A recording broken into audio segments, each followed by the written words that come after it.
Hello, welcome to Inner Alchemist Tarot, where you are your own alchemist. Thank you for being here. Let's see what Spirit has in store for us. Hi Scorpio, welcome to your reading for the beginning of November. I'm going to do something a little different here. Instead of every week, we're going to do it every 2 weeks, the readings. And so we'll be doing the beginning of the month and then the middle of the month. I know I'm a little late here, but the messages still apply. So we're going to try this out for see how it goes for a little bit, and just going to free up a little bit of my space so I can focus on some projects I have going on. So with that being said, thank you Spirit so much for these messages. They're about to come forward for Scorpio and the rising sign as well. The cards have been cut and pre-shuffled with your energies. I'm just going to warm them up as I go along here. I'm going to draw from the Oracle first, then draw from the Tarot, get some clarifier cards, draw a few more Oracles, and see what we have for you, Scorpio. This is a general reading, so put the pieces where they go for you. Not all the messages may apply. Take what you need, leave the rest. Some of the messages may be very specific to you. So, may you be doing well, Scorpio. Let's see what we have here. And also, happy birthday. I say, we're going to be in Sagittarius here soon. But yeah, if it's been your birthday, I sure do wish you a very happy birthday. So we have Great Central Sun, Unity. This is number 41. Become aware of ideas, consciousness, and existence beyond the known.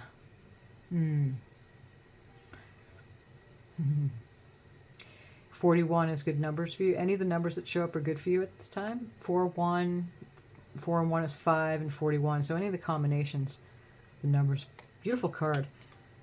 We are getting bombarded with the Great Central Sun of frequencies, and this is the big upgrade that's happening with the humanity and our consciousness. So, wow, unity, right? Unity consciousness, and that's exactly it. Big changes. Crown Chakra, number 7. The frequency of the Crown Chakra, the violet flower of life, supports our spiritual connection to the universe and our ability to transmute negative energy into light. So that's the chakra where it's our all-seeing eye. We can look and peek into the multiverse of our beings. That's where all these psychic connections happen, and every single one of us is. We all have that ability. Okay, so we're going to get some clarifier cards with the tarot with these. This is the Muriel Tarot, and this is a newer deck. Thought I'd use it. Beautiful images, good vibe to it too, so try these out. What do we have for Scorpio?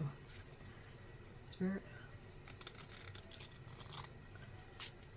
We start out with the Hangman.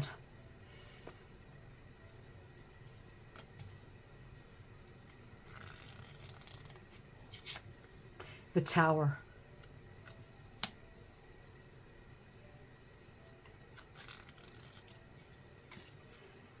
The Meraki. I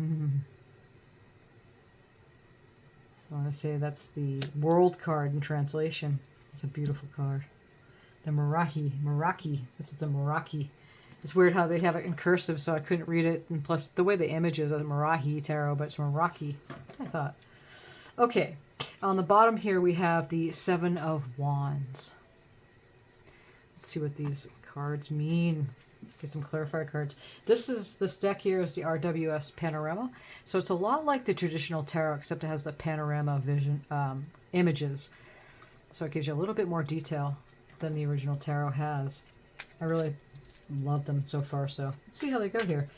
Again, the Great Central Sun, this unity is coming in and becoming aware of ideas, consciousness. You're really tapping into the big picture. These couple weeks coming into November. This is beautiful. And the Hangman's all about just flowing with it. Literally hanging out and getting a different perspective, as you can see. And look at how the whole entire head is lit up with the Central Sun energy coming right above there. That's a beautiful combination coming in for you. Yeah, flowing with it, getting a different perspective. What's this Hangman for Scorpio, Spirit? Now we have the King of Pentacles. And the King of Pentacles is a very wealthy guy. He knows how to handle money, oversees his castle. See the yellow up here? It's all about enlightenment.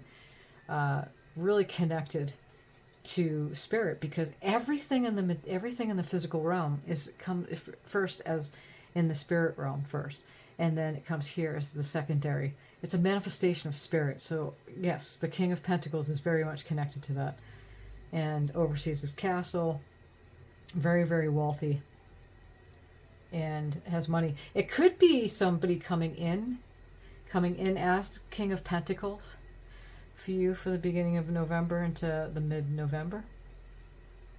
Or it could be your energy. Put the pieces where they go for you. The Tower is coming in here, and it's a big sudden change. The Tower is a quick change. What structure was not working, it breaks it down for something completely new to form here. Could be anything that's going on. Let's see. Clarifier card. What's this Tower? Scorpio? So we have the Six of Cups. The Six of Cups is like a nostalgia card. And again, look at that yellow there. You know, when we kind of bridge our younger self with where we're at right now, we can really get a bigger picture and to see how far we've come and how much wisdom we have. Could be someone coming in too from before the past that you had a relationship with. And that could very well be this King of Pentacles, and that's Capricorn, Taurus, Virgo energy. It could be that sign, one of those signs, or just someone in this energy that's coming in during this Tower moment. Let's go a little bit further. We have Meraki here, and look how joyous that is. That's beautiful. Look at the musical notes just coming through like a staff in the sky. Yeah, it's like everything's just so happy there. It's like completing the world, completing a cycle, especially with this crown chakra. So tapped in to, you know, your ability to transmute any negative energy into light. And that's wonderful. So big energies this first part of November. For the world, we have the Eight of Cups. Yeah, and as it ends, as we come into the ending of the cycle, it starts over to a new one. You don't take anything with you, any baggage, emotional baggage, mental, emotional baggage. Yeah. Relationships that weren't working out, and you just leave it for the past. And that's what this whole Eight of Cups is walking away from something and going on to a whole different journey. I mean, some of the people from the past or whoever, even your family members, you know, could be there going forward, but still, for the most part, whatever was not working, you can't stay. And it looks like big changes happening here, as we have you know, big awareness of what's happening, going into your consciousness with lots of ideas. That's coming from the deepest part of your being. The Seven of Wands is about protection, it's about you know, someone could be sneaking around, thievery of some point. It might be that you're moving in silence at this time too. On the bottom of the deck, we have the Fool. So perhaps that's it. You put the pieces where they go for you. I'm just looking at how yellow all of this is right here. It's beautiful. The Fools have told in the beginning, you know, like as the World card comes in, that's the end of the major arcana, and then it starts over to the Fool. So I love the progression, how that's happening anyway, the way it's presenting itself, especially with the Tower. Something's over. It's like the Tower's like the death. It's an ending phase. Like the World card's an ending phase for something brand new to start here. Taking that leap and just going into a whole new journey. Innocence. Spontaneity is also the Fool card. And so with the Seven of Wands, you might be doing this privately. The Seven of Wands too is that Spirit is always watching and knows your true intentions. That's a big message about the Seven of Wands. So what we're going to do here is we're going to get a Spirit Guide card. And I want to say too, there's a rabbit in there. And it is about abundance. Rabbits represent, you know, luck and fortune, abundance.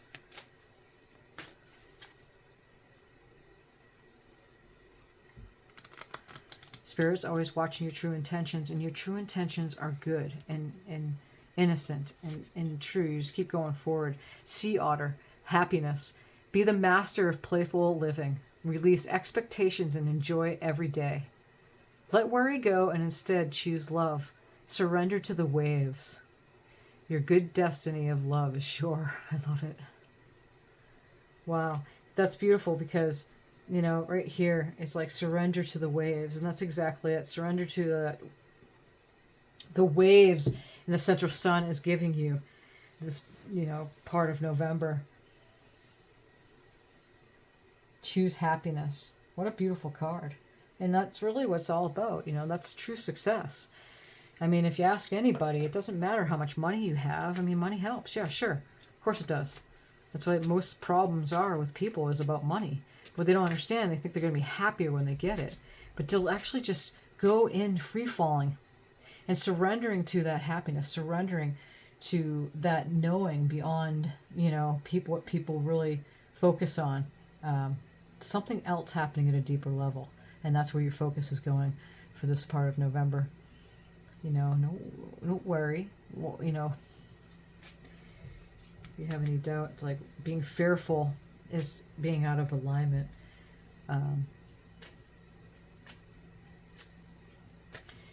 It's not having faith. Knowing, I like to say a trust and faith, but knowing is deeper than that. So you're moving beyond the trust, moving beyond the faith, and just understanding that you're knowing everything always works itself out. And it has everything to do with love.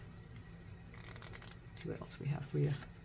In God's hands. Well, there you have it, right here. My trust in life is implicit. God's greater knowing and greatest love guide my heart and my choices. My faith is steady, and I remain true to the light. Everything unfolds according to God's will. And again, God, you know, that's been used so many times in so many different ways. You know, however you perceive the higher powers to be, the universe, creation, you know, your higher self, God, however you perceive it. Just replace the words with how you understand it to be. But it's such a beautiful card to come in, again, to conceal this entire reading. And that's exactly it, is that true happiness, it starts when you really surrender to love, which is within. And it's a never-ending source. It's never-ending flow from source. And having faith and knowing your choices, just like the Fool card knows when it jumps off that cliff that everything's going to be fine and the journey begins. There's no doubt in this person's mind because he's just going forward and on that journey like you always did do until, you know, we do it all the time. I mean, there's small deaths in life until the big one when you actually leave the body. There's no such thing as death, but when you make that big transition, but there's little ones throughout life. You go through these cycles and you go from, you know, the Fool card, you go through each major arcana, each trial and tribulations until you hit the World card, which is a finality of everything. It's completion, only to start it over again. And that goes on for eternity, but you're always expanding and learning and growing. Growth, that's the big word. So to remain steady and true to who you really are, and boy, amazing things happen. Breathe in that frequency of this card too. These are light frequency cards. And we have, again, the solar plexus, a lot of yellow in this card right here. It's just wow. And then we have the orange for the sacral chakra too. So it's right above the root, right below the solar plexus of the stomach area of the body. So very grounding energies in this card for you, Scorpio. Very beautiful reading. Thank you, Spirit, so much for these messages. And thank you again for being here, Scorpio. Thank you for subscribing and giving a thumbs up on this reading if it's resonating with you. I sure do appreciate you being here. So, yeah, until mid-month, many blessings on your journey. And again, happy birthday.